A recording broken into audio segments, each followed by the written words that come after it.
kita di YouTube.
Assalamualaikum warahmatullahi wabarakatuh. Alhamdulillah sampai dilanjutkan sama usia dan sama berat kami kita semua. Nanti para narasumber saya banyak ini.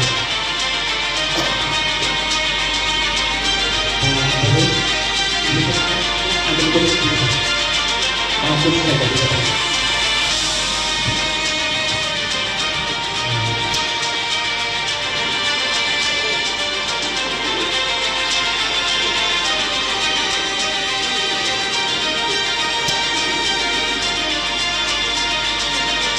Yang baik yang saya hormati harus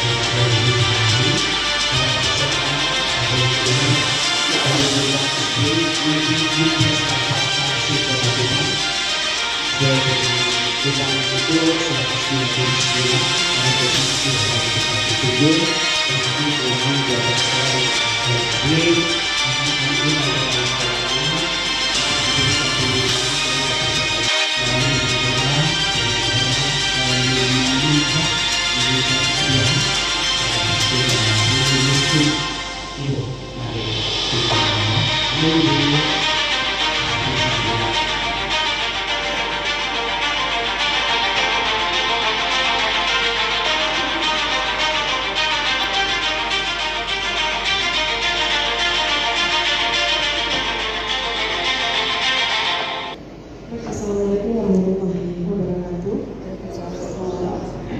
Selamat pagi Bapak Ibu semuanya dan juga Bapak pengawas dan juga narasumber. Pagi hari ini saya akan memimpin doa dalam acara agama Islam dan Bapak Ibu bisa mengikuti. Bismillahirrahmanirrahim. Rabbana lana rahmatan wa lana min amrina rasyadan. Ya Allah, ya Tuhan kami, rahmat-Mu yang begitu luas, rahmatilah kami untuk hadir dalam kegiatan bimbingan di sini. Kiranya segala ilmu yang akan dibagikan untuk kami para pendidik dan tenaga pendidikan bisa kami share untuk satuan pendidikan kami nanti. Bimbinglah kami dalam kegiatan ini dan berikanlah kesehatan tentunya untuk para narasumber dan juga Bapak pengawas, terutama untuk Bapak Ibu yang ada di Dinas Pendidikan dan Kebudayaan Kabupaten. Kiranya mereka selalu membimbing kami untuk menjadi didik tenaga pendidikan yang bermutu, yang berguna untuk anak bangsa. Kiranya inilah doa yang kami bacakan untuk dirimu. Kabulkan segala permintaan permohonan kami. Rabbana atina fid dunya hasanah wa fil akhirati hasanah wa qina adzabannar. Amin amin ya rabbal alamin. Pengawasan untuk menjadi perhatian.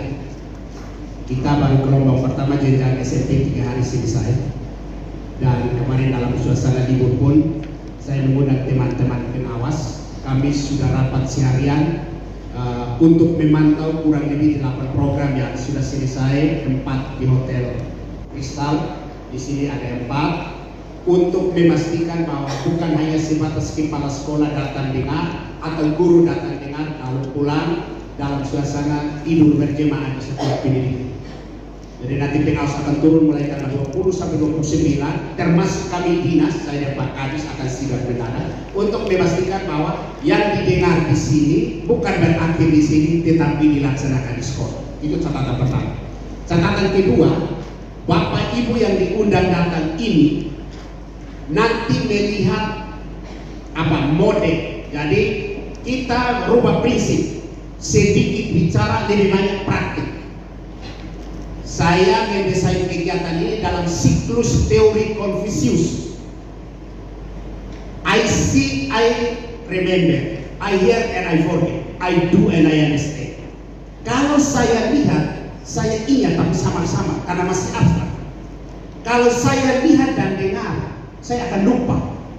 Tetapi kalau saya lihat, dengar, kerjakan, saya paham.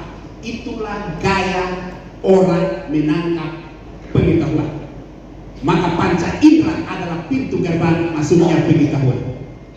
Karena itu di dalam kurikulum Merdeka mengenal dengan pembelajaran diferensiasi, bahwa setiap individu dengan latar yang berbeda, latar pengetahuan, cara menangkap pengetahuan, latar sosial budaya emosional juga turut berpengaruh. Maka desain pembelajaran harus merepresentasikan realitas kondisi siswa dalam satu kalimat individual different, perbedaan individu. Itu catatan pertama. Maka Bapak Ibu, nanti teman-teman ada 5 orang narasumber ini, mereka hanya sedikit bicara tentang model. Misalnya Ibu Mira membawakan model STEAM, ya kan? Ada membawakan model misalnya cooperative learning tipe tinggi atau numberhead GD, ya. Dan seterusnya ada 5 model. Dari mereka nanti hari ini siklusnya kita akan awali dari jam kira-kira sekarang jam setengah 10 dengan materi umum. Materi umum itu nanti dia menjadi roh atau jiwa di dalam modul ajar yang didesain berbasis model yang nanti disampaikan itu. Sehingga harus disegarkan dulu pembelajaran diferensiasi dan asesmen. Itu nanti Pak Korwas bersama dengan Pak Boboy dibantu oleh tim dari SD. Itu sebagai penyegaran. Kenapa penyegaran atau penguatan? Karena Bapak Ibu datang bukan dengan kosong terkait diferensiasi dan asesmen, baik asesmen awal yang dulu disebut dari diagnostik kognitif non kognitif sampai dengan asesmen sumatif. Bapak Ibu ahli di situ, tetapi disegarkan lagi, ya, didiskusikan lagi. Kemudian bagaimana desain pembelajaran diferensiasi itu yang nanti akan mewarnai modul ajar yang Bapak Ibu desain nanti untuk menjadi model di sekolah masing-masing. Nah, ingat catatan ketiga, Bapak Ibu mendengar penjelasan langkah model atau sintaknya hanya 30 menit masing-masing model. Jadi misalnya Ibu Mira tampil 3 menit jelaskan konsep, habis itu langkah-langkah, oke, dia istirahat 5 menit, menyiapkan dia kembali menjadi guru, Bapak Ibu menjadi siswa. Dan saat menjadi siswa, ya jadi siswa benar-benar. Memang waktu saya di SMP itu siswa kritis semua, karena memang saya ini siswa kelas akselerasi. Ya tahu malah di atas akselerasi. Tidak apa, diskusi berjalan, pulang. Bapak Ibu lihat teman-teman jadi model, kemudian Bapak Ibu akan menjadi model di sekolah dan akan ikut 5 model. Pada hari ketiga selesai dan Bapak Ibu pulang dengan bawa materi dan sudah puasa. Jadi nanti pulang tanggal 20 Pak Koras dengan rombongan turun. Oh Pak Jeffrey kemarin ikut ya. Oke, sudah imbaskan dalam kombes. Oh ya baru satu Bapak, karena kita jadwal kombelnya seminggu sekali. Oke, mana peserta yang hadir? Tanya peserta, sudah Pak Jeffrey, kepala sekolah survasi. Begitu. Ingat, kalau Anda sebagai model, ciri khas model itu punya nilai plus dari orang-orang yang melihat model. Jangan sampai model lebih rendah daripada audiens. Nah, supaya bisa di atas audiens atau teman-teman guru di sekolah, maka perhatian dan konsentrasi penuh. Jangan tumbuh di sini jiwa melayang di angkasa, tapi jangan keluar angkasa, nanti kita bawa ke Siloam. Ya, saya tegaskan Bapak Ibu. Karena apa? Saya sudah sampaikan dengan kepala sekolah, tolong utus guru yang datang, ada guru yang secara akademik di atas rata-rata. Supaya apa? Cepat tangkap. Kalau di bawah rata-rata, dia hang, sedikit-sedikit hang, dan kita bisa refresh dia. Maka saya lihat dari muka saja, di muka model semua itu. Mengajar itu adalah seni dari cara mulai membuka pelajaran, suara kapan tinggi, kapan datar, kapan rendah, ada pilih dasar. Bukan masuk selamat pagi langsung duduk, tunduk sampai keluar juga. Siswa keluar masuk juga dia masa bodoh. Nah, itu bukan guru, dia salah masuk. Tuntutan pekerjaan, jadi terpaksa dia datang di sini. Guru itu kita panggil, dikugu dan dikir. Guru itu makhluk serba bisa Bapak. Coba lihat semua guru hampir pengurus RT dan hampir majelis. Coba cek. Hampir majelis. Karena apa? Guru hari ini saja dulu. Bapak ya, tolong bisa pandu rapat. Dia jalan sambil berpikir jadi. Tapi kalau yang bukan guru, 2 hari itu kurus belum beres ini. Maka banyak guru yang jadi jubir. Ya tahu banyak guru yang majelis, pengurus RT, pemerintahan kelurahan. Banyak. Saya bisa. Banyak. Karena apa? Guru itu kan serba bisa. Kapan saja, di mana saja disuruh, dia tambah siap, dia bangun ngomong bisa, karena dia sudah biasa dengan berbahasa. Dia sudah biasa menyusun logika di dalam otak untuk dituangkan secara lisan maupun secara tertulis. Itu kehebatan guru. Tetapi keuntungan guru yang luar biasa, kalau orang Kristen bahwa dia punya peluang masuk surga tinggi sekali. Bapak ini calon masuk surga semuanya. Ya, karena orang Kristen itu Tuhan Yesus itu guru, rabi dalam bahasa Ibrani. Rabi itu artinya dia sudah duluan di sana, yang kita sebagai rabi-rabi ikutan peluang masuk sana. Jadi itu sudah harus ini. Bangsa lihat muka surga ini sebuah kentara sebenarnya. Begitu ya Bapak Ibu. Oke, nah sekarang ini saya mau menegaskan, awali dengan sampai jam 12, nanti jam 10 keluar minum di sini. Minum juga 10 menit saja. Angkat masuk atau cepat-cepat di sini, jangan pakai ilmu kesehatan. Punya itu marah juga 30 kali. Sampai punya mengantuk dan dipukul bang. Sadar kotelan. Ya saya tegaskan, saya pegang. Saya mengamati dan nanti semua hafal semua. Ini saya baru dari sini, saya belakang saya sudah tahu, kan saya belajar psikologi. Ini muka serius, muka saya jelas dia mulai terima. Ini salah putus saya tidak cocok model ini. Sudah angkat tangan memang, supaya saya pulangkan ganti. Ya, kalau rasanya tidak sanggup menjadi model, angkat tangan. Kenapa? Berat ini. Hari kedua saya buat asam urat bisa kamu, jadi bisa model. Angkat tangan jujur. Saya akan telepon ibu kepala, ibu kenapa kirim orang kurang sehat? Ya bang, kesehatan penting karena duduk sampai malam. Paling cepat habis jam 5:30, paling cepat. Ya, nah nanti habis materi umum kita makan siang sudah tinggal masuk, mulai dengan salah satu narasumber tampil dengan model pertama. 30 menit dia jelaskan, ikuti. Oh ini cooperative living tipe jigsaw. Langkah-langkahnya 1, 2, 3, 4, 5. Oke, habis itu mereka sudah desain dalam modul aja. Mereka tampil sudah sini sesuai model. Guru sesungguhnya semua berteriak ke siswa. Ya, yang penting jangan pukul di sini. Lalu nanti habis kita refleksi. Oke, kita pindah model berikut sampai sore. Hari ini 3 model selesai. Besok baru sisanya. Kalau tidak mungkin hanya 2. Cukup 2. Nanti besok selesaikan, sisa waktunya dibimbing untuk bikin modul aja. Yang masih ragu angkat tangan. Oke, berarti aman ya. Berarti kita siap Pak Koras, mereka sudah siap semua dan akan ikuti. Jadi nanti habis Pak Koras punya materi umum selesai, kita istirahat makan, masuk sudah mulai, kita selesaikan 2 model, Bapak Ibu pulang, besok datang, kita selesaikan 3 model lagi sampai jam siang. Habis itu kita didampingin membuat modul ajar menurut model. Jadi akan ada 5 modul ajar karena ada 5 model. Nah, 5 model ini Bapak Ibu harus kuasai. Karena tanggal 15 selesai pulang, tanggal 20 Bapak Ibu sudah mulai. Karena saya sudah sampaikan kepala sekolah. Minggu pertama 1 model di dalam kombek. Jadi kombek itu kita sudah dengan kepala sekolah harus dijadwalkan aktivitas per minggu. Jadi minggu pertama beri kesempatan kepada guru model berbagai praktik baik yang dia peroleh di dalam komunitas belajar. Habis itu minggu kedua model kedua. Jadi dalam waktu 1 bulan lebih Bapak Ibu selesaikan 5 model, lalu selesai di kombek, ikuti di kelas. Dan Bapak Ibu orang pertama yang terapkan di kelas. Karena kami akan membuat video kumpulan model pembelajaran inovatif berbasis kurikulum Merdeka, produksi dinas pendidikan yang aktornya adalah guru-guru hebat. Begitu Bapak.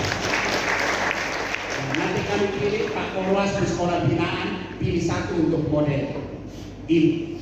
Terus cari 1 yang hebat untuk model ini. Jadi 5 model yang terbaik, kelas action, real class action. Jadi dia action nyata di kelas untuk gunakan siswa. Nanti kita punya wartawan sudah ada, dia nanti dokumentasikan, lalu kumpulan video model pembelajaran inovatif berbasis kurikulum Merdeka, produksi dinas pendidikan kerjasama dengan pengawas sekolah dan kepala sekolah. Itu daripada KPMN lihat video inspiratif yang kontekstualnya jauh, lihat saja di sini karena dia sudah membumi, ya tahu global thinking and local action, strategic thinking and technique thinking. Begitu. Jadi jangan kacau-kacau pikiran untuk ini. Lihat saja di situ 5 model, kami undang lagi 10 model selesai.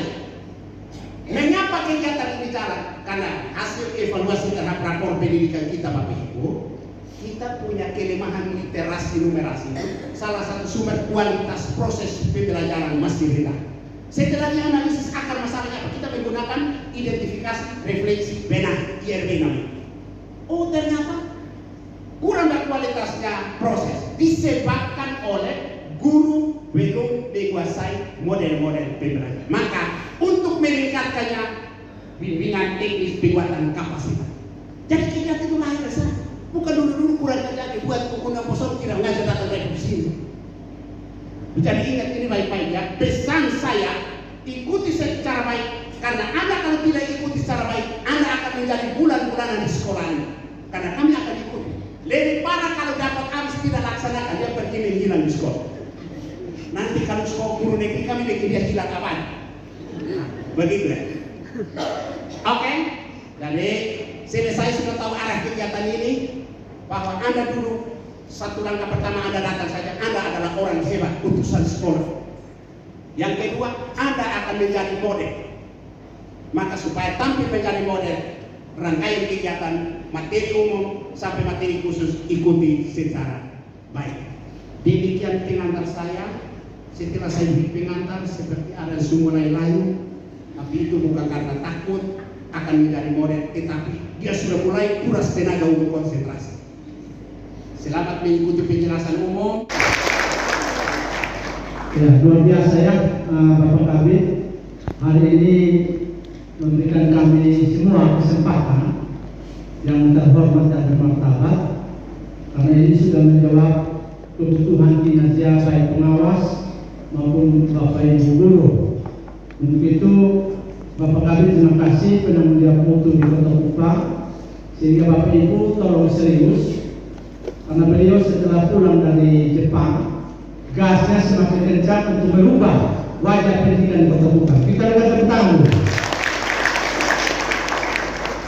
Untuk itu ketika Bapak Ibu sebentar tolong serius. Pertama-tama kita bersyukur pada Tuhan ya, kita boleh hadir dan kita memperkenalkan nama dulu. Saya sebagai Korwas, koordinator pengawas jenjang mulai dari PAUD, PKBM, SD dan SMP. Sehingga kegiatan ini sangat baik sekali untuk kita bersinergi, berkolaborasi. Orang maju itu berkolaborasi. saling memberi dan menerima. Nah, ini yang kita jangan lagi ada pola-pola yang lama lagi. Dari saya perkenalkan ini saja. Selanjutnya Pak Baboy perkenalkan, kemudian teman-teman di depan perkenalkan, sehingga sebentar saya meramu settingannya lagi. Silakan Pak Baboy.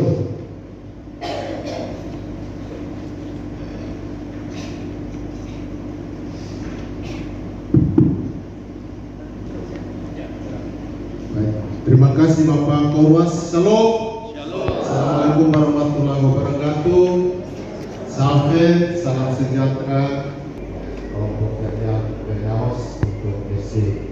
Demikian, terima kasih. Terima kasih atas kesempatan yang diberikan. Selamat pagi semuanya. Kayaknya ada lain itu. Assalamualaikum warahmatullahi wabarakatuh.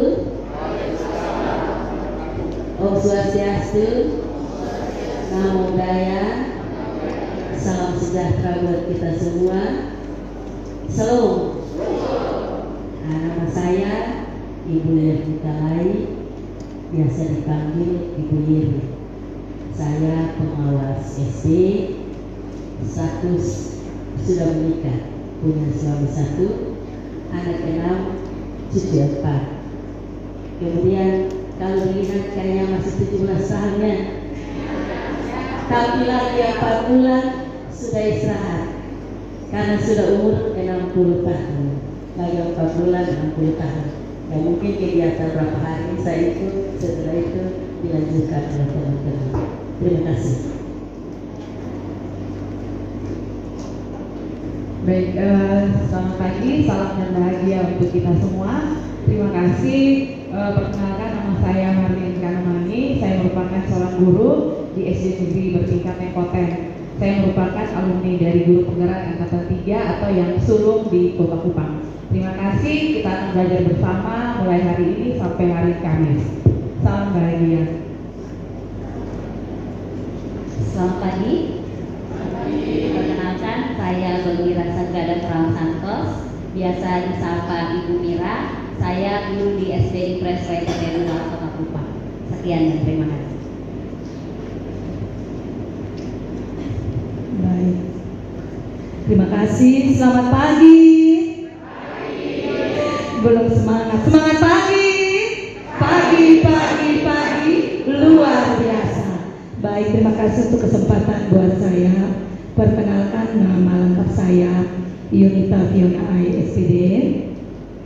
Sekarang bertugas sebagai kepala di SD Negeri Batu Plat 1 Kota Kupang. Ya, status sudah menikah, memiliki seorang suami sampai mati. Ya, kemudian memiliki anak 2, puji Tuhan, sepasang. Dan saya sangat bersyukur diberi kesempatan bisa membersamai dan berbagi dengan teman-teman guru hebat sekota Kupang. Mungkin itu saja dari saya. Salam dan bahagia. Baik, selamat pagi. Salam dan bahagia. Perkenalkan, nama saya adalah Dini Koyo. Saya guru kelas 6 di SD Kristen Citra Bangsa Mandiri. Saya bersyukur diberikan kesempatan dan saya mohon juga kerjasama dari Bapak Ibu guru hebat semua. Terima kasih, salam dan bahagia. Ya, tepuk tangan untuk teman-teman narasumber yang hebat. Ibu Ruki, semuanya.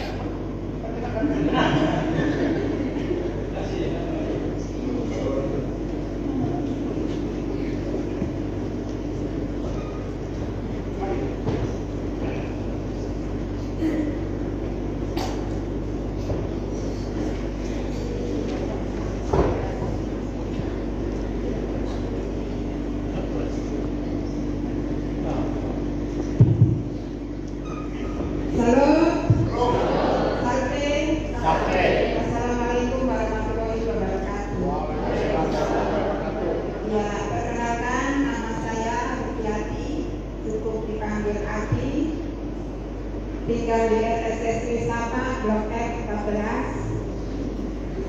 Anak 4, suami satu tentunya tidak bisa diganggu-gugat. Ya, demikian perkenalan saya. Atas perhatiannya saya sampaikan terima kasih. Ya, baik. Tepuk tangan ya Bapak Ibu. Jadi kita di Bapak Ibu tidak hanya hari ini, kita akan ikuti Bapak Ibu di lapangan, yaitu mulai tanggal 20. Pengawas dengan tim kita tim teknis untuk membantu Bapak Kadis, Bapak Kabid untuk membuat kualitas pendidikan di Kota Kupang lebih baik lagi. Untuk itu saya izin Bapak Kabid dan teman-teman, saya mulai duluan. Kita berdiri semua. Kita berdiri semua berpasang-pasangan. Dua-dua orang. Ya, dua-dua orang. Oke? Dua-dua orang. Ya. Dua-dua orang sudah loh. Ya.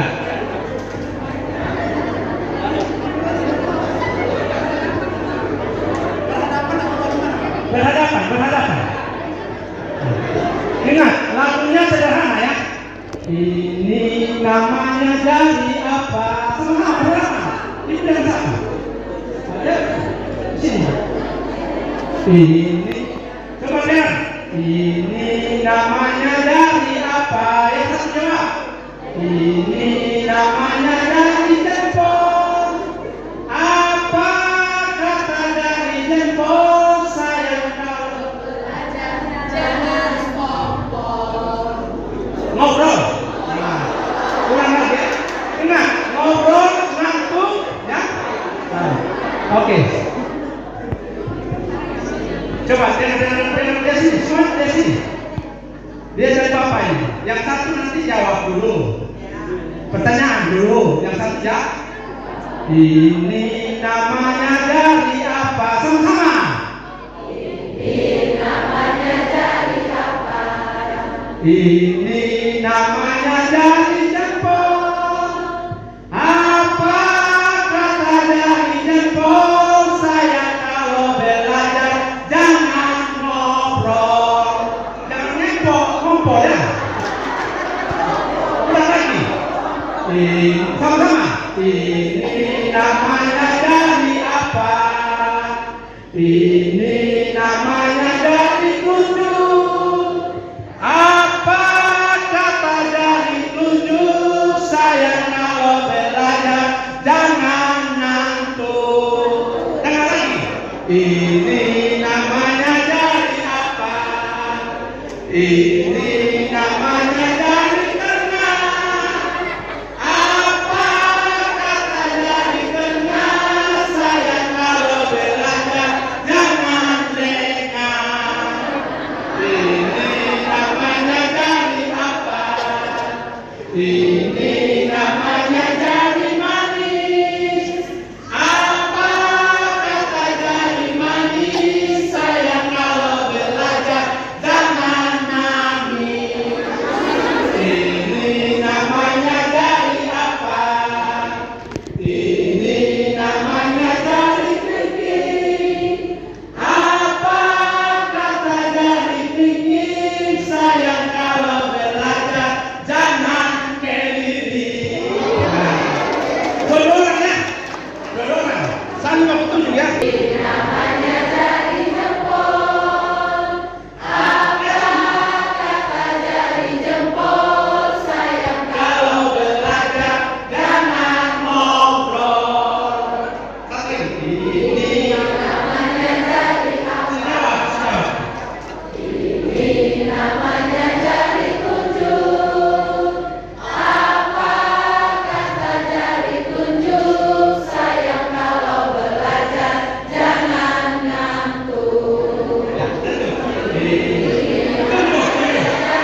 apresiasi.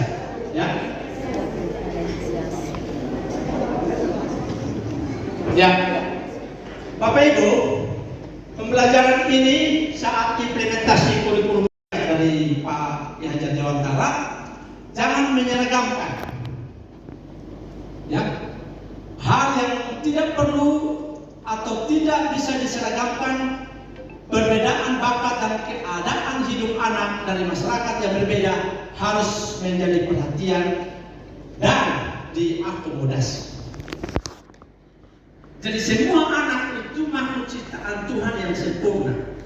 Tidak ada anak yang bodoh. Tidak. Jangan kategori lebih dan anak kelainan. Bahasa itu sangat menyakitkan siapa saja yang mendengar.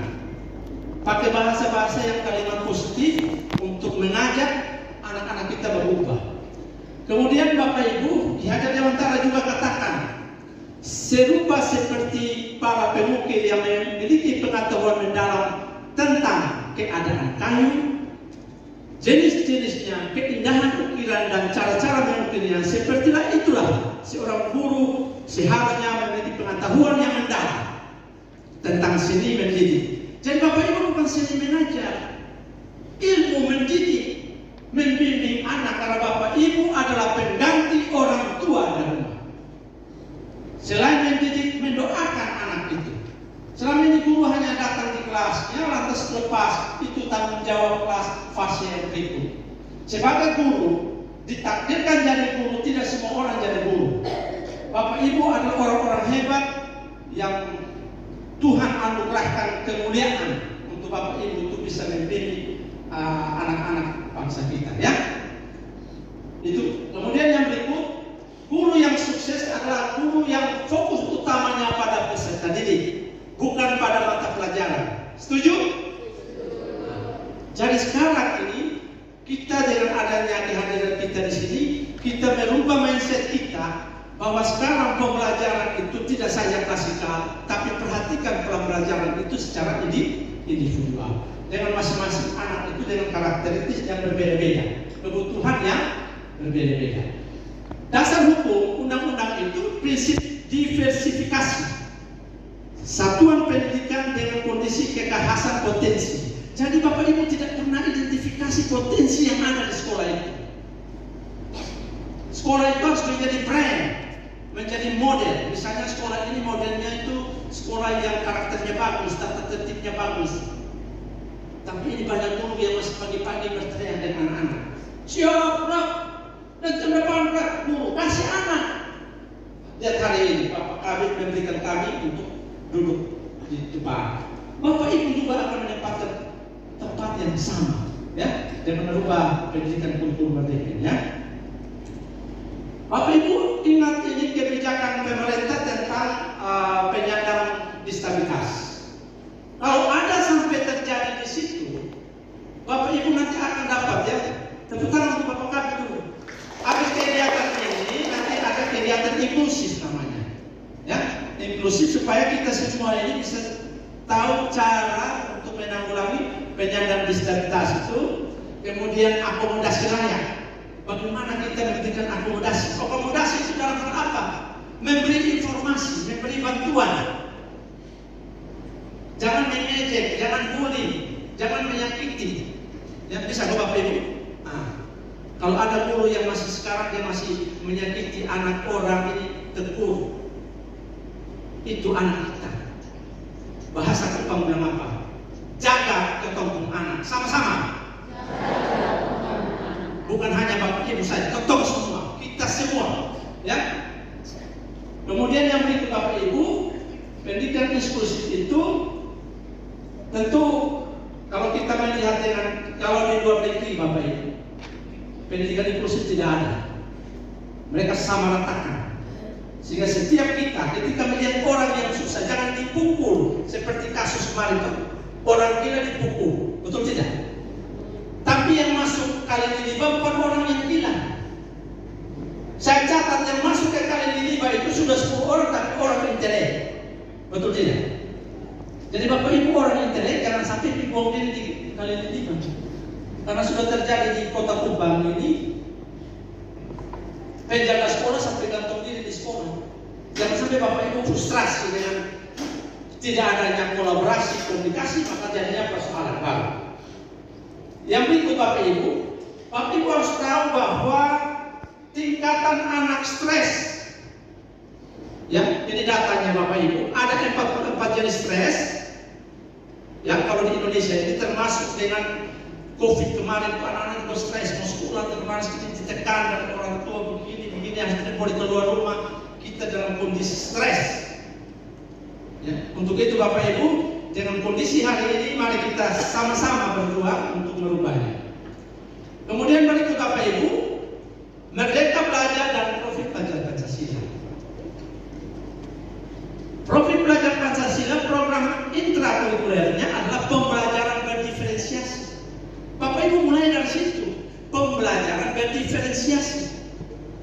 Bukan langsung ambil dari PMM, modul langsung pakai. Analisis dulu, pembelajaran berdiferensiasi. Baru belajar CP, memiliki waktu yang cukup untuk mencari konsep, kemudian luas memiliki perangkat ajar yang sesuai. Jadi yang ada itu hanya sebagai referensi. Makanya baru satu guru saja di Kota Kupang dari Citra Bangsa yang saya sudah lihat di TRM itu, dia yang sudah melakukan lulus kurasi. Begitu juga ada teman-teman yang nanti menyusul. Berarti yang sekarang menjadi sasaran memperbaiki proses pembelajaran dan memperbaiki praktik pembelajaran melalui model-model. Sehingga kemarin Bapak Ibu itu saya mau tegur juga rasanya karena Bapak Ibu mau belajar poin. Di perencanaan pengelolaan kinerja Bapak Ibu tidak mengelola bagaimana memperbaiki pembelajaran dan praktik pembelajaran. Bapak Ibu pilih pelatihan-pelatihan pengembangan diri, pelatihan-pelatihan nilainya kurang, berdampak pada Bapak Ibu pendidikan naik pangkat untuk Pak integrasi menjadi Pak profesi. Sekarang saya lagi menelusuri itu dan mencoba. Untuk Kota Kupang, Pak Kadis, Pak Kabit meminta kita telusuri, pengawas siap menaikkan pangkat melalui sistem. Makanya Bapak Ibu jangan ketinggalan sistem. Jadi hari ini uang sudah yang persoalan yang dulu masih menunggu melihat tema, tidak usah. Kita memiliki tanggung jawab yang sama. Program kurikuler lintas mata pelajaran berorientasi pada pengembangan karakter, pembelajaran interdisiplin di luar kegiatan kelas, melibatkan masyarakat, mata lokal. Nah itu kurikuler P5 kemarin melibatkan masyarakat. Kemudian yang berikut ekstrakurikuler, Bapak Ibu mulok. Bapak Ibu belum kelola baik-baik, pada itu sudah menunjang satu Merdeka Belajar dan Profit Belajar Pancasila. Ya, bukan hanya intrakurikuler. Intrakurikuler itu 70 sampai 80. Bapak Ibu pakai 75. Kurikuler 20 30, Bapak Ibu pakai 25. Perhitungan hari efektif dan kalender pendidikan dan sebagainya. Analisis itu. Ini yang Bapak Ibu tidak menggunakan analisis, makanya jadi masalah dan kita sama untuk berubah itu. Ya. Kemudian Bapak Ibu tolong hafal aturan-aturan ini. Aturan ini yang kadang-kadang Bapak Ibu guru tidak hafal. Kalau persoalan SKL berarti nomor 5 2022.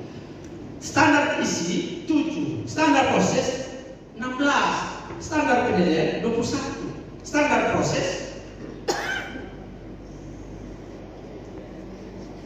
ya 16 itu, pembiayaan 18, prasarana. Jadi standar-standar itu kalau ngomong tentang modul pakai standar ini, SOP-nya di situ. Ya nanti sebentar dibongkar oleh Pak teman-teman yang lain ya. Kemudian yang berikut, kegiatan yang memantik inisiatif dan inovatif. Jadi membuat anak-anak itu inisiatif dan inovatif. Ada anak yang dari usia kecil sudah punya uang. Ada ibu yang janinnya masih ada di dalam kandungan, anaknya sudah ada gini. Kita hamil setengah mati, melahirkan setengah mati, beli susu setengah mati, itu tidak. Karena kita tidak ada inisiatif dan inovasi. Kemudian Bapak Ibu, apa yang namanya diferensiasi? Pembelajaran ada proses belajar di mana bisa mempelajari materi belajar sesuai dengan kemampuan yang disukai dan kebutuhannya masing-masing. Dan mereka tidak frustasi.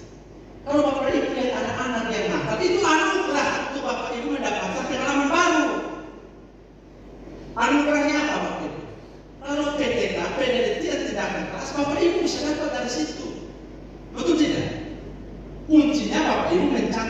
perkembangan anak. Dan Bapak Ibu menjadi orang hebat, menjadi seorang bapak dan seorang ibu yang punya pengalaman tentang anak.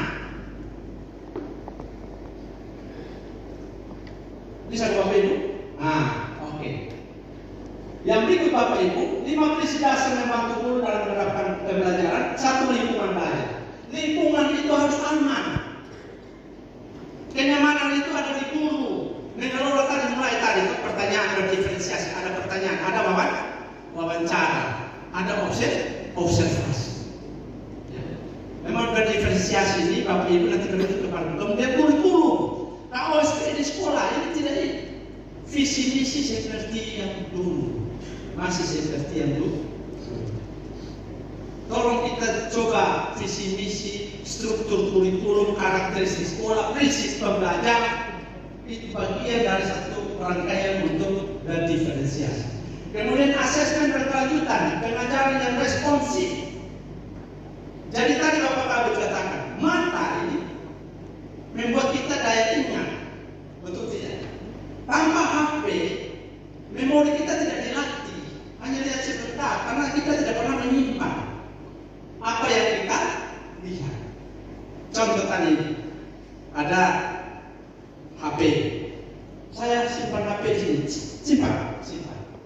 Karena kita tidak pernah menyimpan seperti di laptop. Akibatnya kita selalu lupa HP, lupa payung di auto, lupa tas di motor, ojek bawa tas, ojek bawa lari, kan itu yang lupa di atas motor.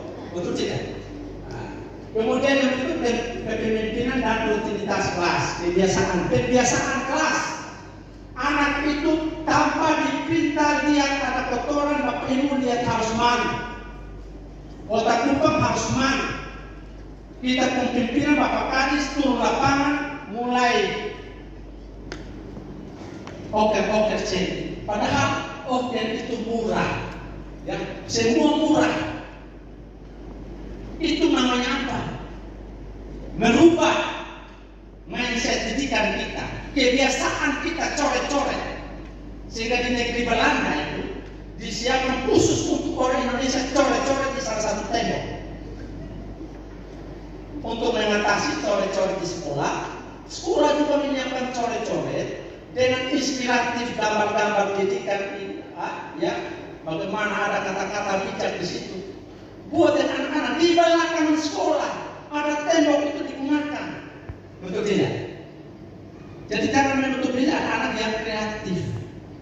Cuma selama ini kita punya sekolah tidak berwawasan keberagaman idealis atau keberagaman banyak-banyak kegiatan yang ada di situ. Kemudian yang berikut Bapak Ibu memahami struktur kurikulum, tujuan, profil, standar nasional, struktur kurikulum, prinsip pembelajaran dan asesmen capaian pembelajaran. Jadi nanti model-model tadi itu masuk di prinsip pembelajaran dan asesmen. Kemudian yang berikut Bapak Ibu, tolong dengan Bapak Ibu kepala sekolah, prinsip yang mewakili di satuan pendidikan, tolong didata, alokasi waktu pengumpulan data, apa yang ada, kekhasan daerah, kekhasan sekolah. Sekolah ini dekat dengan apa? Mebel, pengusaha, betul tidak? Dekat dengan kolam, itu sumber kita untuk belajar nanti di situ. Kita terpaku di sekolah sendiri. Ya, jangan sampai di tempat sekolah kita itu di SD Arkasa itu ada tuh situs-situs budaya, situs-situs yang ada di situ. Kita bisa berkunjung. Selama ini kita berkunjung hanya ke museum.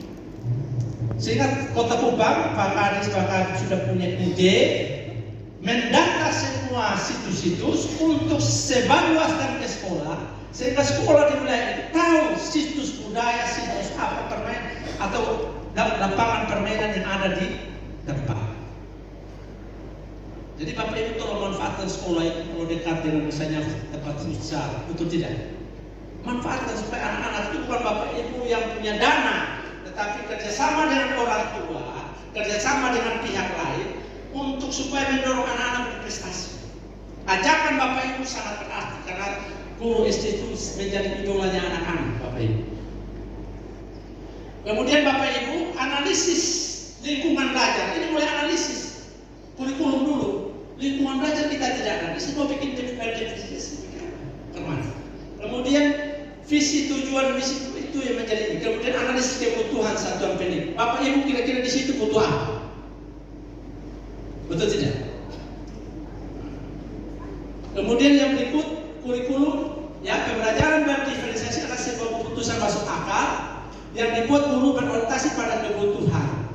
Kurikulum yang memiliki tujuan pembelajaran jelas, kemudian merespon kebutuhan murid.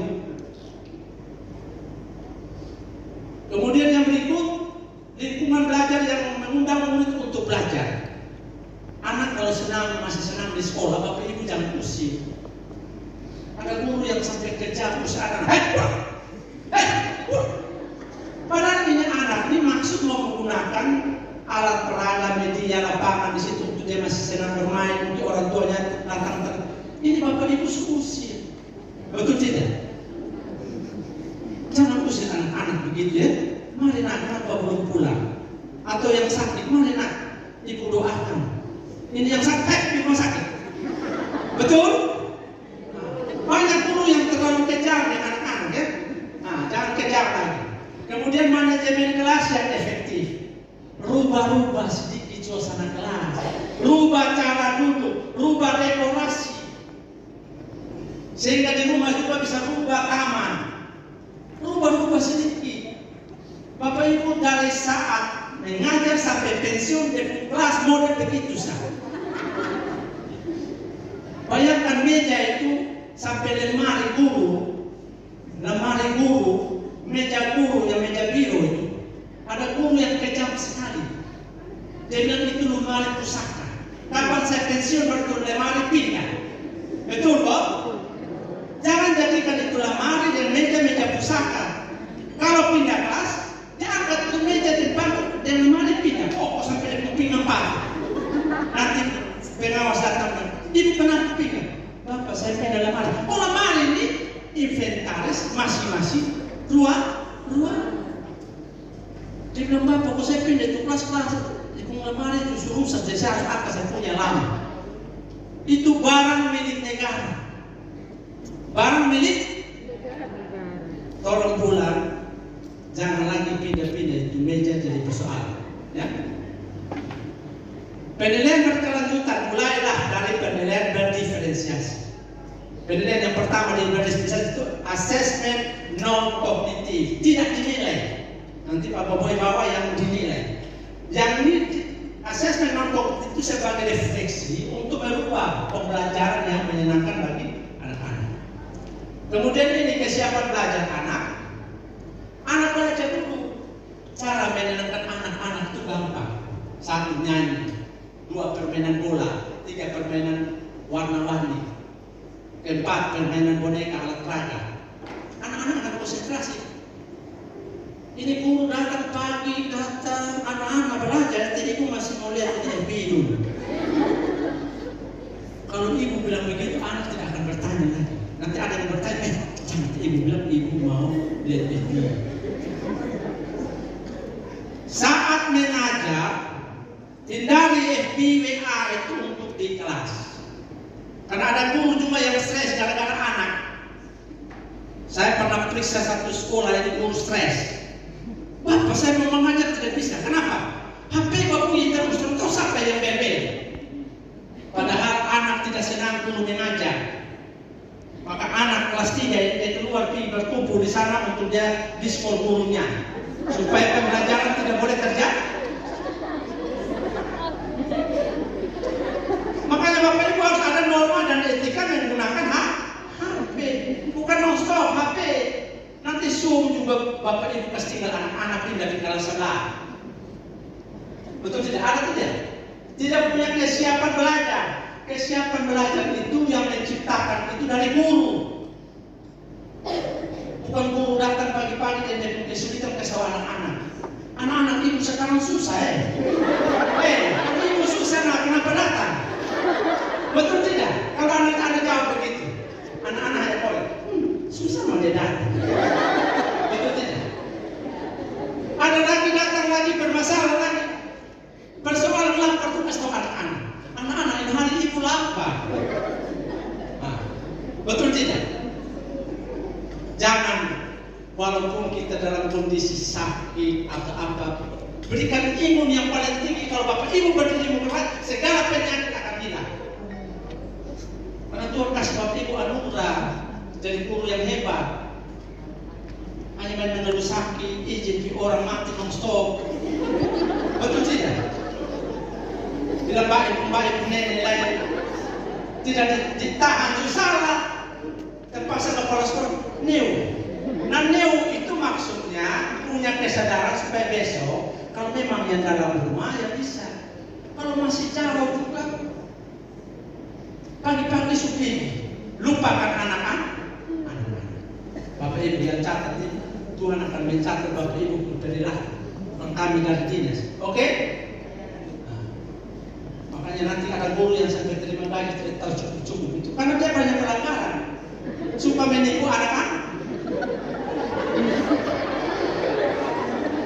Coba Bapak Ibu tidak tipu anak, gaji cukup. Saya ini pengalaman, tidak pernah saya sakit mengajar, tidak pernah. Bapak Ibu ini terlalu manja. Betul tidak? Tolong ya Bapak Ibu, manja itu di rumah ya. Tapi kalau dinas tolong dikerjakan yang baik. Minat belajar, minat hobi pelajaran. Nah, Bapak Ibu sendiri tidak punya minat. Menyanyi itu salah satu. Tapi pilih sini apa? Musik. Guru tidak tahu musik, dia pilih. Identifikasi dulu, kepala sekolah bakat minat apa, guru apa, anak apa. Lantas kerjasama dengan klub musik, sanggar musik. Tinggal ajak Bapak. Kalau dengan orang tua itu sekecil apapun pekerjaan orang tua berharga di mata Tuhan. Walaupun kita kasih tahu bahasa begini, Bapak punya anak ini pintar musik. Kalau dimasukkan dalam sanggar musik, dia akan berusaha walaupun dia penjual sayap, dia akan berusaha yang terbaik. Kita semua ini dari orang tua yang terbaik, oke? Iya. Jadi tolong Bapak Ibu ini yang menjadi perhatian ya. Kemudian profil belajar, ada belajar yang senang visual, senang auditori, telinga. Makanya Bapak Ibu punya telinga jangan korek-korek. Tiap hari di kelas,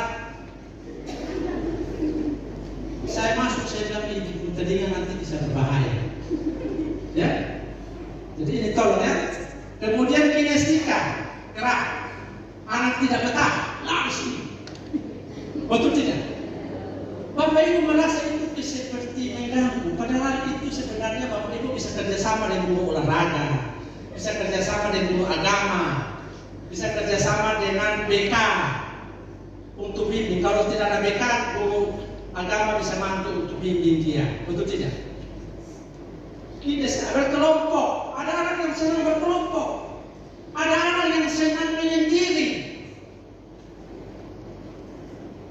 Sama seperti itu lagu di sini, di kamar sepi ini. Betul tidak? Ada anak yang mau hidup sendiri begitu, dia tidak mau bisik-bisik ribut-ribut. Ada yang seperti itu dicatat, masukkan di kombel, minta pengawas datang untuk strategi, untuk pendampingan. Banyak guru yang tidak pernah undang pengawas datang karena surat tugas. Tapi kalau kami mau butuhkan, tidak perlu lagi. Kali ini Bapak Ibu merasa butuh, cepat ya, untuk kami bantu. Kemudian kesiapan belajar Bapak Ibu, ada tugas. Tugas anak-anak itu kalau dalam kesiapan belajar itu harus diperiksa. Jangan kasih tugas anak sampai 100-200 soal. Ini anak DP betulin.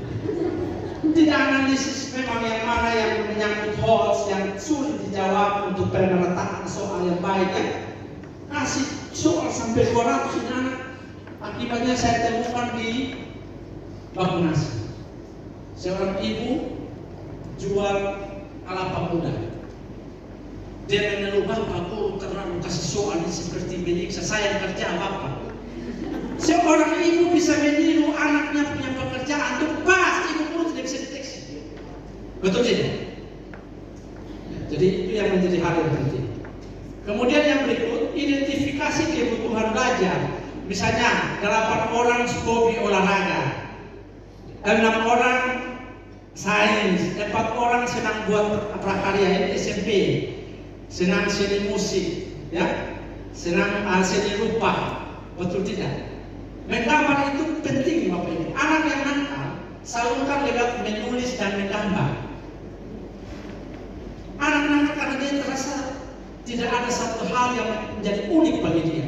Kalau dia ada bisa menulis, bisa menggambar, salurkan itu dengan tema topik yang Bapak Ibu bawa. Kalau topiknya tentang kegiatanku, gambarlah kegiatan-kegiatan yang anak tahu. Konek tidak? Konek. Bapak Ibu selalu berpikir anak harus ada di kelas. Makanya waktu anak Bapak Ibu kita waktu lalu masih kegiatan yang karena COVID itu ada guru yang sampai marah orang tua. Karena setelah mulai pulih, Bapak Ibu mau anak harus ada di Bapak Ibu Bapak sampai baca hanya puisi. Tingkatan yang lebih tinggi adalah bagaimana membuat satu karya puisi sederhana. Karya puisi sederhana itu karya di guru dulu. Guru, engkau idola, engkau mengajarkanku, engkau sangat menyenangkanku. Guru, cinta, begitu, ajar itu, bisa tidak? Ini Bapak Ibu kata-kata di lain bisnis, tapi di anak-anak tidak mau. Jurnal, ilmu sosial, teater, jalan budaya. Nah, jalan budaya, situs budaya sudah ada ya. Jalan. Jadi jangan terpaku kelas itu adalah sebagai sumber belajar. Sumber belajar itu lingkungan sumber belajar di mana saja. Kalau anak-anak bosan datang di perpustakaan karena perpustakaan tidak pernah berubah. Aku rakyat masuk anak lu membaca apa di situ? Beda perpustakaan tidak mau bersihkan. Strateginya apa? Sekali-sekali ajak anak untuk bawa ke Gramedia. Coba ibu bapak ibu kasih tahu orang tua, Bapak, saya mau ajak anak Bapak mau ke Gramedia, saya mau ajak bagaimana di sana ada buku-buku yang menarik. Nanti dia menabung untuk mau membeli buku. Betul tidak? Nah, ini yang perlu diperhatikan. Kemudian yang menjadi kebutuhan banyak gambar. Nah, Bapak Ibu siapkan alat peraga. Media visual yang mana, media audio yang mana. Ini dapat kelompok bawa ke rumah. Lupa bawa kembali ke sekolah. Saya pergi, mana kelompok? Bapak ada di rumah. Kenapa tidak di sini? Bapak di sini lele. Lele ini yang jadi ibu bawa ke rumah. Itu barang miliknya kan? 1 kali 24 jam jangan bawa kelompok ke rumah. Karena barang itu barang milik negara. Kalau dia sudah bawa sampai 2-3 kali berarti itu sudah ambil barang milik negara. Itu jadi Bapak Ibu jangan bawa kabel sepotong dari milik negara, Bapak Ibu bawa pulang. Kemudian beberapa sudut belajar display yang ditempelkan di benda-benda. Tempel. Tahun ini sudah. Naik kelas yang berikut, turun sudah itu portofolio. Bukan portofolio tanya, ini kelas berapa pun? Kelas 4 ya? 4 Bapak, saya diperiksa ini. Kelas yang lama, kelas yang baru belum. Betul tidak? Tidak didokumentasikan. Tidak didokumentasikan. Jadi profil belajar ini. Kemudian Bapak Ibu mengamati perilaku. Mengamati bukan saat jam mengajar. Mengamati saat juga Bapak Ibu anak-anak keluar main. Jadi anak-anak pergi makan salon, ini Bapak Ibu pergi makan juga. Cuma jangan kurus terlalu pedis. Nanti pulang datang dari sana sudah masuk ke kelas, anak-anak Ibu mau mengajar, tapi pun pedis kan? Mau mengajar tapi pun pedis, padahal sudah mengganggu konsentrasi. Kemudian mengidentifikasi pengetahuan awal, mereview, merefleksi, kemudian berbicara dengan guru. Itu yang namanya penilaian, itu ada 5 yang sekarang. Yang pertama rapor, yang kedua laporan portofolio, yang ketiga yang itu wawancara dengan siswa dan guru, yang keempat gelar karya. Ini bukan gelar karya anak, produk diambil masuk ke bakso taruh situ kau jual. Kemudian yang keempat adalah kehadiran. Bapak Ibu juga nanti penilaian kinerja guru ini berhubungan dengan kehadiran Bapak Ibu. Aturan ASN, tolong Bapak Ibu yang P3K dan kita semua ASN, ini angkat kertas, jangan main-main Bapak Ibu. Cuma kadang-kadang kita tidak sadar, kita anggap ini biasa dulu-dulu. Tidak lagi. Ada satu kegiatan namanya transisi PAUD SD. Jadi data-data anak dari PAUD itu dipelajari. Itu namanya rapot mutu anak dari PAUD. Datang ke fase A. Fase A yaitu kelas 1 dan kelas 2. Nah fase A kelas 1, 2 orang yang memiliki hati yang sama. Guru kelas 1 fase A memberikan catatan tambahan selain dengan daftar nilai.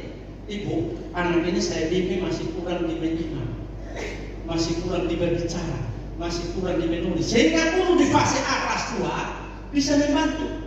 Selama ini guru diam saja. Lu tadi masuk, kamu jauh, betul tidak? Nah, ini yang membaca rapot mulut di kelas ya, dari sebelumnya. Nah, jadi ini elemen yang berdiferensiasi, Bapak Ibu. Ini dia punya pembelajaran, konten, proses, produk dan lingkungan belajar yang membuat kesiapan belajar dan minat belajar serta profil belajar. Diadaptasi dari buku Tomlinson dan Carol A. dan Mon dan Tony ayat 2013. Ya. Untuk itu bagaimana guru melakukan pembelajaran ini? Diferensiasi isi atau konten. Apa yang dipelajari? Apa yang dipelajari ada di mana? Di capaian pembelajaran. Di situ ada taksonomi. Belum. Betul tidak? Betul tidak Bapak Ibu? Pelajari di situ. Taksonomi belum ada pengetahuan kognitifnya, afektifnya, psikomotor, keterampilan. Ya. Kemudian dirubah lagi oleh Anderson 2001 dan Catwalk. Itu ada C1 sampai dengan C6. Hodge berarti C456. Betul tidak Bapak Ibu? Jadi Loss, Mods dan Hodge. Hodge itu 1, 2, 3. Kemudian diferensiasi lingkungan bagaimana iklim, menciptakan iklim belajar, ya, menyenangkan anak, bantu anak, jangan minta apa-apa dari anak, jangan tersinggung kalau anak-anak tidak bawa kasih ibu guru kue ulang tahun, tidak boleh, tidak boleh ada diskriminasi, ya, pelajari anak susah, yatim piatu, fakir miskin pelajari, pakai cara. Bapak Ibu harus mengajak orang tua untuk bekerja dengan gereja, dengan gereja Katolik Kristen atau dengan masjid. Itu ada itu yayasan-yayasan untuk anak-anak yang duafa, anak-anak sulit itu. Salurkan ke sana untuk salurkan. Sebaiknya anak ini diasramakan. Karena anak-anak yang susah ketika diasramakan akan muncul menjadi anak-anak hebat. Guru hanya dia depan, tidak ada punya sebagai motivator untuk anak-anak. Ya? Oke. Iklim belajar yang kondisikan. Kemudian Bapak Ibu diferensiasi konten, strategi membedakan organisasi, format penyampaian konten dalam materi pengetahuan, konsep keterampilan yang perlu dipelajari berdasarkan guru. Menggunakan bahan bacaan pada berbagai tingkat keterbacaan. Banyak guru yang tidak memahami panduan guru. Guru hebat dia harus pelajari dulu di panduan mengajar. Bukan datang dan datang. Anak-anak buka suruh. Buka suruh. Halaman. Ada strategi bagaimana mempelajari buku fiksi dan non-fiksi. Ini peta jalan. Baru masuk lagi penulis daftar isi, betul tidak? Kata pengantar. Bapak Ibu tidak pernah sampai di situ. Bapak Ibu hanya buka halaman 1, betul tidak? Sehingga anak menguasai. Saya tanya sekarang, berapa guru memiliki literasi bahasa atau daftar pustaka dengan membaca buku? tidak hafal kan? Jangan bikin penyakit anak-anak Bapak Ibu. Kegiatan bilangan bulat ya di sekitar kita 20 menit. Guru dapat mengontrol guru berdasarkan pemetaan kebutuhan, perlu mendapatkan lebih banyak bantuan dan ditempatkan dalam satu kelompok. Kelompok ini akan berfokus ini contoh proses. Contoh proses dengan bercerita. Ibu ayah angkat ke sana, angkat ke sana. Ya, silakan Ibu ayah praktek. Perkalian 9 kita pakai aritmatika. Jadi kalau 1 kali 9, jadi yang sisi sebelah kanan ini puluhan, sisi sebelah kiri ini satuan. Jadi saat 1 kali 9 yang puluhannya ditutup 1, maka 1 kali 9 9. 2 kali 9 puluhan yang kedua tutup, ininya satuan 1, satuannya ada 8. Jadi 2 kali 9 18. 3 kali 9 kita tutup dari yang ketiga 27, kita tutup lagi 56, 45, 54, 63, 72, 81, 90. Tepuk tangan dulu ya. Itu perkalian 9. Perkalian 6 sampai 10. Siapa yang tahu perkalian 6 pakai 10 pakai tangan? 6 kali 6. Di sini 6, 7, 8, 9, 10 toh? 6, 7, 8, 9, 10. Itu tidak? 6 kali 6 tutup. 6. Yang ditutup ini puluhan. Berapa yang ditutup? Sisa berapa? Ini dikalikan 4 kali 4 berapa? Jadi berapa? Selanjutnya begini. Tepuk tangan begitu. Oke, kita lanjut ya. Ya, strategi itu sudah di bodoh, Bapak Ibu sudah. Saya cukup sampai di sini pembicaraannya. Saya maksud begini, Bapak Ibu tolong di sekolah itu ada kegiatan-kegiatan yang menyenangkan dengan menyanyi, dengan praktik.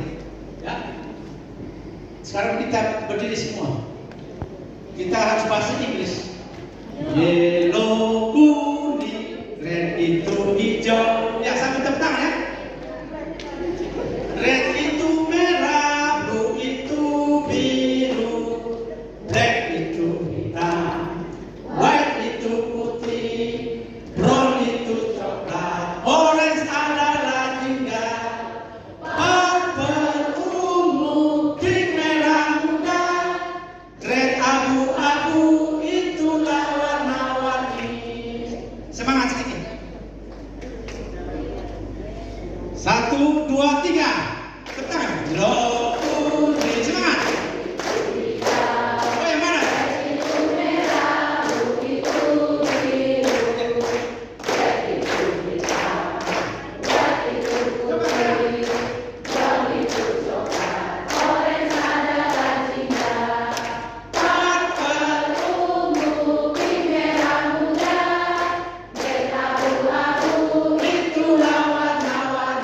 Kurang semangat. Harus guru itu supaya jangan stroke. Ayo, 1, 2, 3. Semangat. Ya, semangat.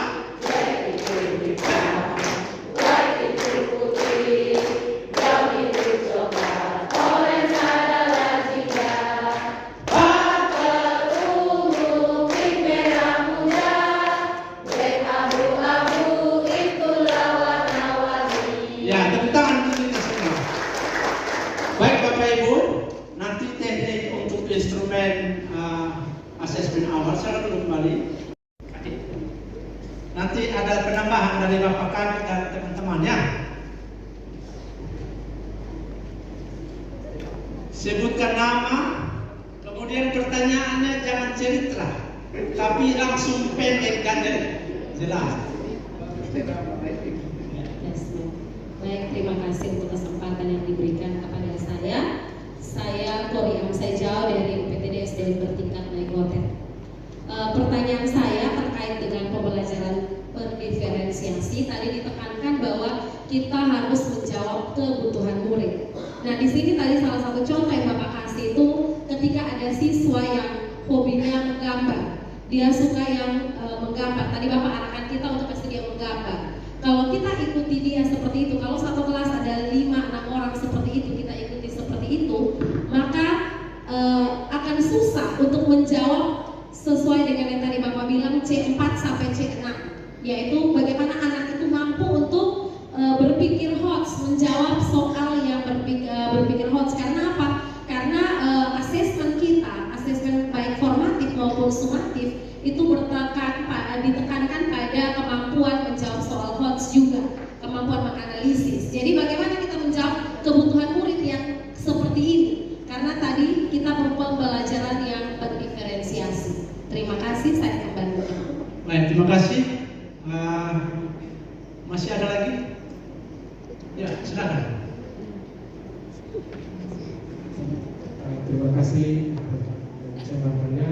Assalamualaikum warahmatullahi wabarakatuh. Waalaikumsalam. Selamat pagi semua. Saya Ida dari Madrasah Ibtidaiyah Fatul Bibir Namusain.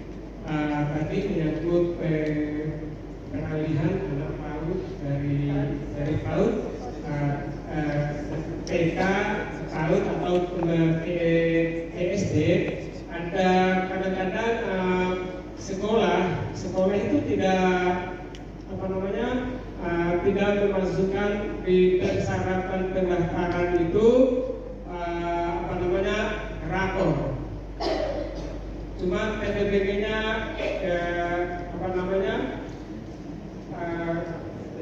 ijazah ini, padahal yang perlu diperhatikan adalah rapor dari PAUD itu supaya guru kelas 1 bisa melihat kemampuan apa sih yang sudah dimiliki anak yang baru masuk PAUD ke jenjang SD atau MI. Mungkin ini masukan bisa ditegaskan kepada sekolah-sekolah untuk untuk melampirkan rapor dari PAUD atau dari TK supaya di jenjang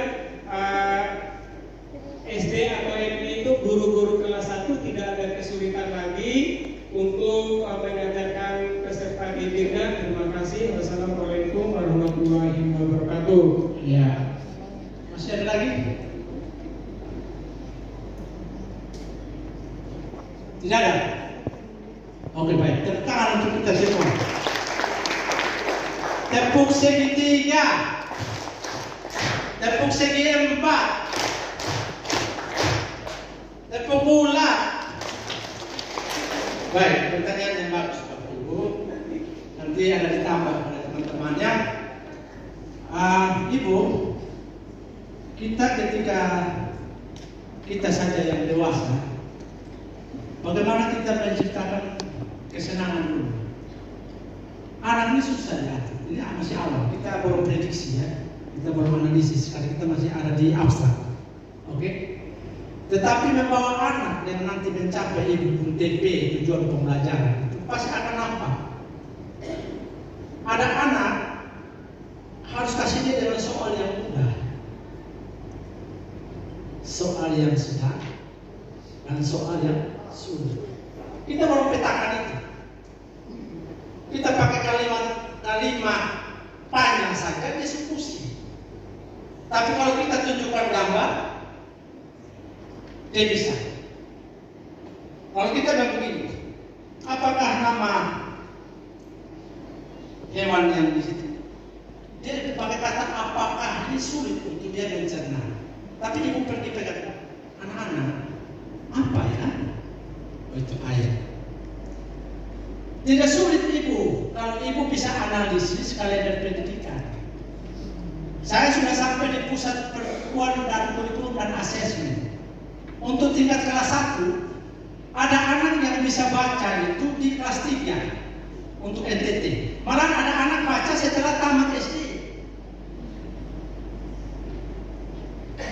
Kita masing-masing daerah ini dengan kebutuhan karakteristik beda-beda. Apalagi penghasilan orang tua. kita hadir sebagai guru itu yang menyatukan semua kekurangan-kekurangan anak menjadi sempurna untuk kita atur. Ada kita memikirkan namanya pertanyaan pemantik. Guru ini pintar bagaimana pertanyaan pemantik. Tetapi jangan ada guru yang karena terlalu sayang anak, karena saya sudah mengamati ada guru yang terlalu sayang anak, suka memberitahu jawaban kepada anak-anak. Maka anak-anak akan jadi kita guru baik. Pada baiknya karena kita kunci jawab. Nanti kalau ada asen nomor 1, terus pas saya datang, saya sudah nggak. Ternyata guru ini tidak percaya diri. Dia membuat anak hancur masa depannya, hancur berkepanjangan. Sehingga strategi yang tadi itu strategi guru. Ibu punya modul RTP penilaian tentu berbeda dari saya. Lain guru lain aja. Tetapi strategi ibu ada fase, ada waktu. Fase A semester 1, semester 2. Bukan hari ini kita bimbing 1 kali, dia langsung jadi. Bersabarlah dalam pembimbingan. Bisa toh?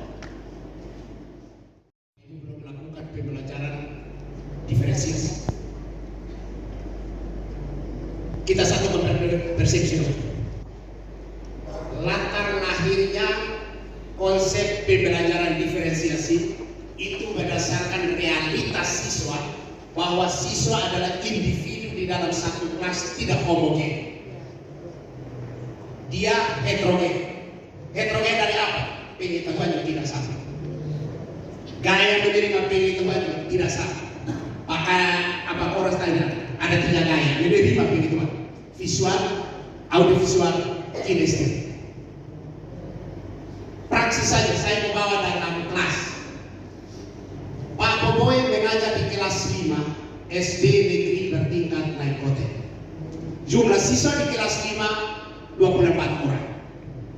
Asesmen awal dari sisi diagnostik ditemukan 2 orang bertipe visual, 11 orang bertipe audiovisual, 11 orang bertipe kinestetik. Jelaslah bagi Pak Boboy sebagai guru kelas di kelas 5 yang sementara hari itu mengajarkan IPAS tentang Indonesia kaya akan budaya dengan subtema keanekaragaman Indonesia, dengan TP-nya adalah siswa dapat menyebutkan jenis-jenis keanekaragaman Indonesia. Ini guru kelas 5 IPAS ya. Cek materi kurikulum mereka. Nah, ini tujuan pembelajaran ingin dicapai adalah setelah pertemuan itu siswa dapat satu pengetahuannya. Dia menyebutkan bentuk-bentuk keanekaragaman Indonesia. Yang non kognitifnya adalah dia menunjukkan sikap menghargai keanekaragaman, tidak bergaul sisuku saja, menghormati orang yang berbeda agama. Ini profil pelajar Pancasila non kognitif TP. Lalu pertanyaannya, dalam rangka bermain dalam roh pembelajaran diferensiasi, model pembelajaran seperti apa yang harus didesain oleh Pak Boboy?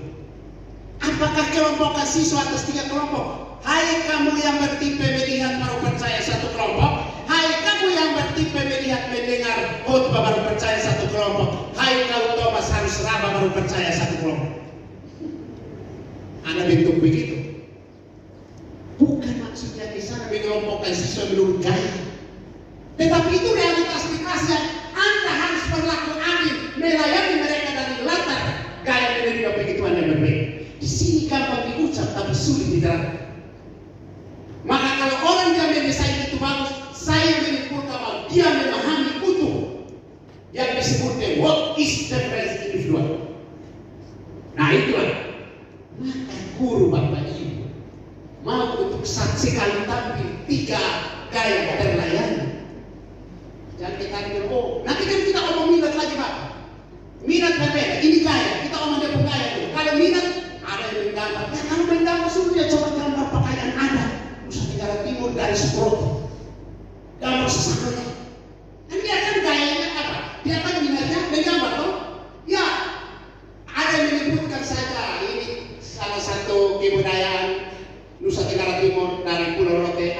istilahnya apa ya? Sesama. Dia gambar itu. Ada yang menyebut saya, ada yang gambar, ada dia ahli menggambar. Tapi bagaimana proses pembelajaran yang mengakomodir tiga tadi supaya Bapak tampil satu kali, yang visual ikuti, audio visual ikuti, kinetik sekali itu. Kira-kira siapa kasih tahu saya Pak? Dia 100.000. Datang jelaskan itu. Saya syukuri. Ini kan tadi Pak Tony sudah kasih semua itu mulai dari berikut ini. Ini yang tadi bentuk-bentuk itu teknik identifikasi. Makanya lah pertanyaan tadi, loh kok Pak, dia dapat TK, saya guru pasar, dia tidak ada rapor, dokumen apa yang saya lihat supaya saya tahu pengetahuan awalnya apa. Itu kan aspek kognitif Bapak Ibu. Dari Bapak Ibu identifikasi pertama non kognitifnya. Non kognitif berhubungan dengan latar belakang, bisa latar belakang gaya menyanggap yang tadi saya sebutkan tiga, bisa latar belakang anak ini anak dari keluarga broken home atau anak dari keluarga anak yatim piatu, itu juga berpengaruh. Kalau anak broken home perhatian orang tua tidak ada, dia butuh kasih sayang, itu juga berpengaruh psikologis. Oh kalau dia tinggal dari orang, kalau tidak ada orang tua juga berpengaruh. Kalau dia tidak kerja PR dan marah-marah, karena memang dia di sana disuruh kerja terus. Pahami itu supaya menempatkan dia pada proporsi benar. Jangan masuk mengajak ke orang mau marah-marah saja. Itu bukan guru, tentara yang masuk ke sana kamar. Masuk siapa itu? Tidak kan kamu betul. Nah, ini tentara bukan guru. Guru itu penuh kirana. Tadi Islam bagus tadi saya foto itu Pak. Pernyataan dihajar di utara. Dihajar di utara tidak menyebut sekolah. Dia menyebut ya. Dia tahu itu satu apa dengan sebutannya apa? Taman. Taman. Definisi taman itu apa? Taman itu artinya anak mau tidak sejuk, rindah, anak masuk itu tenang, tidak terganggu psikis. Bukan dia dari berdoa semoga guru hari tidak masuk. Agar dia masuk saya terpasung. Anda punya kehebatan ditentukan oleh tatkala Anda tidak masuk siswa pada merindukan Anda. Ketahuilah oleh membawa Anda sangat berkesan dan positif. Tapi ketika ditanya, guru tidak, hai senang bebas. Evaluasi diri, refleksi diri. Saya membuat statement yang begini. Kehebatan seorang guru terletak pada kemampuan menjadikan materi abstrak dari kopi. Kemampuan menjadikan materi sulit dari kamu. Guru ini ngajar materi sulit gampang. Sulit. Ada guru yang ngajar materi gampang jadi sulit. Ada dia sendiri dia tidak mengerti yang dia omong. Lalu dia marah-marah siswa. Kau ini coba kau ngajar kita parah. Begitu Bapak ini. Maka saya selalu awal guru itu aktor mati hidup keras. Dulu kalau orang SPG 8 keterampilan rasa kita dibuka sampai menutup. Start dibuka saja sudah berpisah. Wah kita ini bisa jadi bukan yang langsung apa itu nyanyi. Ada siswa yang belajarnya lebih gampang kalau lewat menyanyi kita hafal warna dalam bahasa Inggris. Pakai lagu tadi saja. Yang tipe mau yang minat bernyanyi ikuti, yang tidak nanti kita jelaskan. Begitu toh. Jangan monoton jelaskan saja. Jelaskan. Oke, kita nyanyi sama-sama ini. Jadi yang tadi yang hobi bernyanyi sambil belajar ikuti. Nah kalau kembali kita, Bapak Ibu tidak perlu kelompokkan yang visual sendiri, audio visual sendiri. Cukup saja Bapak Ibu bawa media, berupa video tayangan ada keragaman dari Sabang sampai Merauke. Anda buka, anak-anak nonton, mulai dari apa? Lihat TP-nya, ada keragaman apa mau ditanamkan? Pakaian kah? Kesenian kah? Adat istiadat kah? Tinggal saja. Oh yang nanti mestinya dia cerita mau bermain perang, sudah bikinlah. Ini ada orang Toraja mau acara peminangan, kalau jadi juru bicara ini perang roleplay. Kan begitu kan?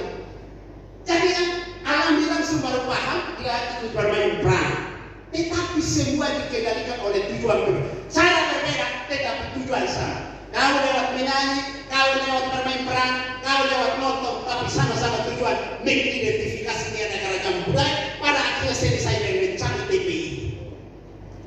Cara yang berbeda, satu tujuan. Sama dengan agama ini berbeda-beda, tapi satu ketika kita berharap sang ilahi dan dihadiri sama-sama. Siapa yang benar saat itu sudah selesai semua. Penyesalan sudah tidak, pintu kerajaan sudah tertutup. Berbahagialah yang ada di surga, berbahagia di neraka, sama-sama tempat yang baik sesuai amanat kita. Begitu Bapak Ibu. terima kasih penuh itu. Nah, yang tadi coba tayang yang tadi itu yang rapor. Bisa wawancara orang tuanya, bisa dengan siswa, ya kan? Anda mau start untuk memulai materi ini, Anda harus tahu posisi mereka itu di mana. Omong tentang keanekaragaman budaya, harus tahu dulu mereka ini dari bawah kelas 4. Ini kan IPAS kelas 5 dalam fase C, 5-6 kan? Kalau 3-4 itu fase B, fase A itu 1-2, kan begitu. Jadi di desain A sampai C, stop A itu 1-2 itu dalam satu mata rantai berhasil tamat dengan satu kompetensi yang gerak. Nah kalau ngomong itu kira-kira dasar dari bawah keanekaragaman budaya mereka dapat tidak? Nah kalau itu cek kok tidak dapat, Anda bisa pakai teknik wawancara. Tanya, anak-anak coba sebutkan apa saja keanekaragaman budaya. Oh pakaian mana? Oke. Apa lagi? Oh bahasa. Apa lagi? Dia sebut. Baru Anda cara.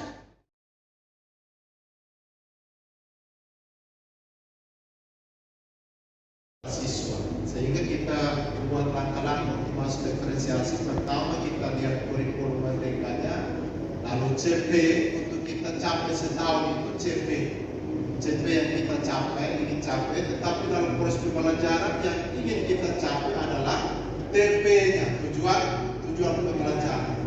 Nah dari tujuan pembelajaran itu konten apa yang ingin kita capai, atau kita mau materi apa yang akan kita bahas dalam proses pembelajaran.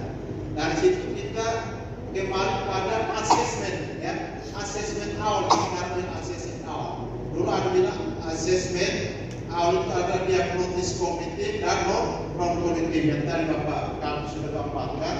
Asesmen awal itu penting, ya, untuk mengetahui karakter siswa, minat belajar siswa yang dulunya ada kognitif dan non kognitif. Non kognitif kita bisa peroleh data dari pada saat penerimaan siswa baru bisa, ataukah dari kelas 1 mau naik kelas 2 kita bisa peroleh data dari guru kelas 1. Data siswa itu lengkap, ya, soal anak itu dari latar belakang yang mana, dia tinggal di mana, keadaan orang tua seperti apa, kondisi fisiknya seperti apa, itu bisa kita akses awal dari non kognitif.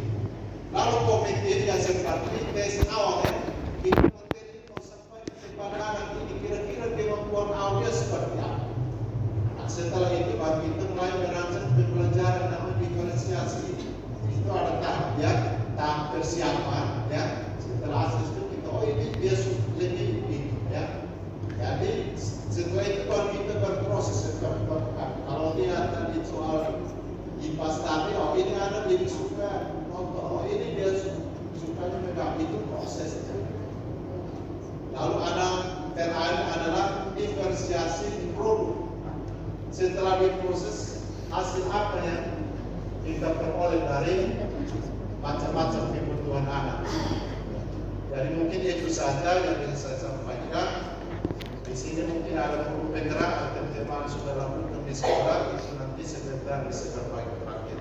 Ini saja, terima kasih Bapak. Terima kasih saya. Kita tepuk tangan ya. Semua kamu. Kita harus bikin jiwa anak-anak sekarang. Kita goyang habis, langsung Bapak Ibu ke tempat minum. Selamat pagi. Kakak nama siapa?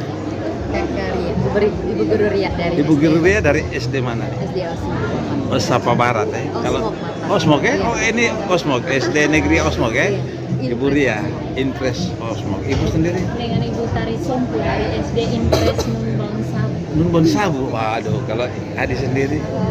Ibu Rita dari SD Agape Indah. Ibu Rita ini umur berapa sih? Masih muda-muda nih. Luar biasa, baik. Bertiga yang luar biasa ikut BIMTEK peningkatan kapasitas nih, model-model pembelajaran inovatif. Nah, sudah beberapa saat ini Dinas Pendidikan Kota Kupang turut bekerja giat dalam rangka bagaimana personilnya, guru-gurunya itu ditingkatkan kapasitas dalam model-model pengajar. Itu tentu bertolak dari permasalahan. Anda sendiri yang mengikuti kegiatan BIMTEK ini, apa perasaanmu?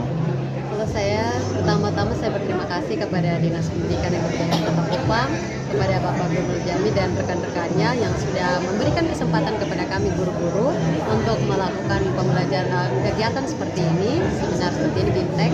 Dan di sini juga ada turut guru-guru penggerak. Kami berterima kasih yang sudah memberikan sumbangsi ilmu pendidikannya kepada kami, terutama untuk mengajarkan kami, khususnya hari ini kita dapat tentang model-model pembelajaran inovatif yang dimana bertolak belakang dari raport mutu kita Dinas Pendidikan Kota Kupang ini yang mengarahkan kita supaya kita lebih giat lagi untuk mengajarkan kepada anak-anak bagaimana cara pembelajaran yang lebih baik. Dengan kita belajar yang lebih baik sesuai penyampaian dari Bapak Kabid, Bapak Okto mengajarkan kepada kita bahwa setelah pembelajaran ini, setelah kita dapatkan BIMTEK ini, kembali itu kita harus aplikasikan di sekolah kita. Nah, di situ yang ditekankan di sini yaitu kita harus mengajarkan apa yang sudah kita dapatkan, model-model pembelajaran kita terapkan dalam modul ajar kita, sehingga nanti itu berdampak pada mutu pendidikan yang diharapkan mutu pendidikan kita menjadi lebih baik. Kalau Ina sendiri, mulai kurikulum Merdeka ini kan sesuatu yang berubah betul pendidikan di Indonesia nih. Nah, P5 menjadi dasar, fundamen begitu. Menurut Ibu sendiri, realitas program P5 yang sudah dilakukan di sekolah-sekolah ini, Ibu sendiri di sekolah Ibu seperti apa yang Ibu, dampaknya itu seperti apa? Kalau saya P5 ya, di kita sekolah itu jujur kalau saya ini kan masih kurikulum Merdeka. Oh, kurikulum K13. K13, oke. Saya kelas 3. Kelas 3. Karena kelas 3 dan 6 itu kan masih kurikulum K13. Jadi untuk P5 yang biasa kita lakukan di sekolah itu guru nih, semua guru kan harus kolaborasi di dalamnya. Itu biasa itu kami dengan mendaur ulang. Mendaur ulang sampah-sampah biasa itu kami kalau P5 itu kita mendaur ulang sampah-sampah itu ada yang kita buat gantungan, di situ ada yang kita buat pot dari gelas-gelas aqua minuman itu. Terus ada juga di kelas kalau tidak salah itu di kelas 2 itu sempat mereka membuat P5 dari kerajinan koran. Kalau kita pot itu mereka buat koran itu mereka lilit buat jadi satu pot bunga. Jadi buat bunga itu bisa kita sementara itu ada di kelas 2 taruh di bagian pajang-pajang di samping jendela-jendela untuk kreasikan. Sesungguhnya ini juga kreativitas dan inovatif. Tanpa sadar sesungguhnya program P5 menjadi sebuah model juga. Nah, menurut Ina sendiri ada sekian model, ini 5, 3, 4, 5 dan seterusnya. Tapi sesungguhnya apakah memang model itu sudah ada? Model pembelajaran itu ada di sekitar kita. Hanya selama ini mungkin penerapan itu. Kita guru-guru itu yang seringkali kita guru-guru seringkali terbengkalai tidak mau memakai itu model-model. Contoh yang lebih kita model-model guru-guru yang sering dipakai itu hanya model-model itu saja. Contohnya model picture and picture. Nah, itu yang sering digunakan. Padahal sebenarnya ada beberapa model yang harusnya kita pakai untuk setiap pembelajaran. Sesuai dengan kondisi lokal kita ya, kondisi sekolah kita, potensi sekolah. Nah, Ibu sendiri punya harapan nih dengan model-model pembelajaran ini ke depan terkait dengan meningkatkan kemajuan anak didik kita dari kualitas pendidikan kita sehingga anak-anak kita memiliki karakter. Apa harapan Ibu ke depan terkait dengan implementasi metode pengajaran? Kita guru semua ini mampu mengimplementasikan model-model dalam setiap modul ajar yang kita pakai. Jangan hanya mau datang benar, tapi maunya kita semua lakukan dan terapkan supaya aplikasikan dalam kita punya kinerja setiap hari. Minta tanggapan Ibu, ini kan ada peserta yang mengatakan ini hasil yang sekarang nih terjadi perubahan besar memang di kemajuan besar di Dinas Pendidikan karena teman-teman studi banding dari Jepang. Menurut Ina apa manfaat? Apakah memang studi banding itu juga sebuah cara untuk kita belajar metode model-model yang lain dan itu penting ke depan? Memang penting juga, tapi sebenarnya kan ini model-model kita ini sudah ada di sini. Tapi kadang kita guru ini yang kreativitas tidak mengkreat kita tuh yang kurang itu. Jadi makanya kenapa sampai studi bandingnya sampai ke Jepang, baru datang mengimplementasikan, mendapatkan sesuatu yang luar biasa. sesuatu di sana baru nanti implementasikan kita. Sebenarnya kita guru-guru ini sudah tahu, tapi bagaimana cara untuk implementasikan itu yang sekarang kita guru-guru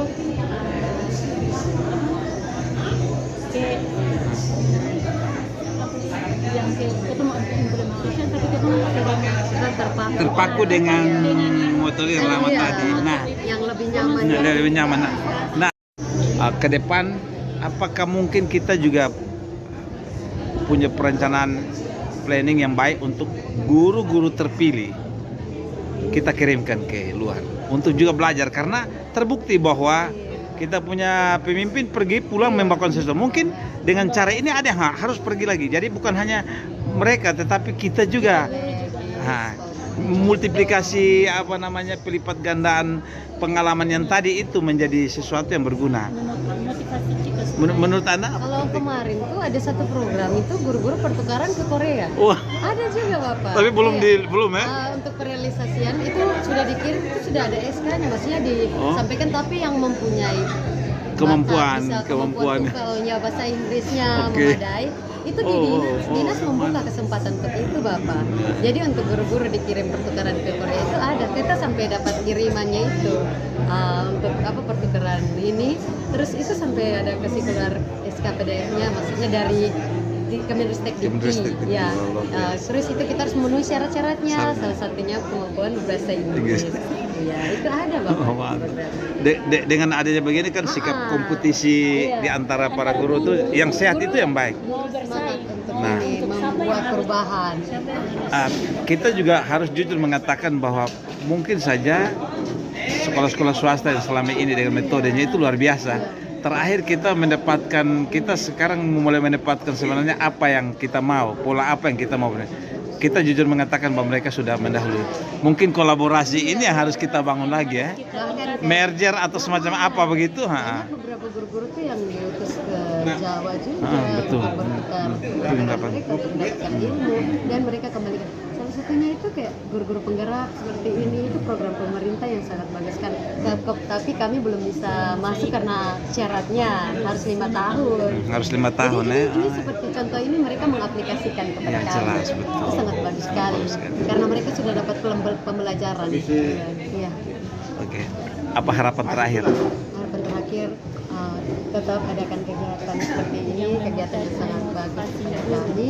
Kemudian juga seperti juga agar kegiatan ini tidak hanya sampai di sini, tapi tetap ditentukan. Oke, baik. Terima kasih untuk berdua. Terima kasih.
Jadi, kalau melakukan juga